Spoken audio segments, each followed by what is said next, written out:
Rasulullah sallallahu alaihi wasallam menyebutkan dalam hadisnya, la yashkurullah ma la yashkurun nas. Tidaklah seseorang itu dikatakan bersyukur kepada Allah siapa yang tidak bersyukur kepada manusia. Ketika ada seorang manusia, dia memberikan sesuatu perkara dunia kepada kita, maka semaksimal mungkin kita untuk membalas kebaikan yang telah dia berikan kepada kita dari perkara dunia tersebut. Kalau seandainya kita tidak mampu membalas, kata Nabi SAW, doakan ya kebaikan kepada orang yang telah memberikan kebaikan kepada kita dari sisi dunia tadi. Apalagi yang memberikan kepada kita kebaikan dunia, kebaikan adalah urusan akhirat kita. Ya, apa itu urusan akhirat? Ya, ilmu yang mereka sebarkan, hidayah tauhid yang mereka serukan, ya, pengingkaran terhadap syirik yang mereka ingatkan, maka ini jauh lebih berharga daripada dunia yang diberikan kepada kita. Maka jauh pula kita harus banyak-banyak bersyukur kepada mereka.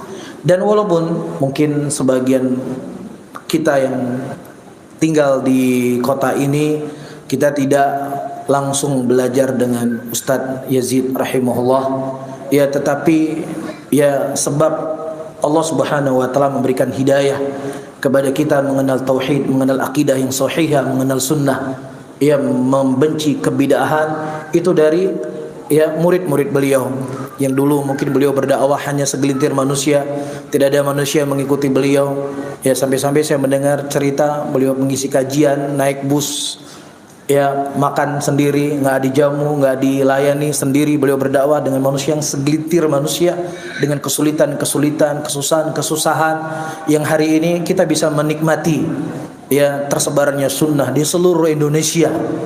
Ya, walaupun tidak langsung beliau datang ke kota kita, tapi dakwahnya beliau di awal-awal orang-orang yang menyeru kepada tauhid, menyeru kepada sunnah, ya, beliau di antara tokohnya. Ya, maka tentunya ini sebagai bentuk syukur kita kepada beliau, orang tua kita, ya, tentunya kita ya sebagai bentuk terima kasih kita kepada beliau rahimahullahu taala, kita terus bersemangat menyebarkan kebaikan apa yang telah beliau serukan. Kita ketahui beliau adalah seorang dai, dari awal beliau berdakwah sampai detik ini dakwah beliau tidak ada yang berubah.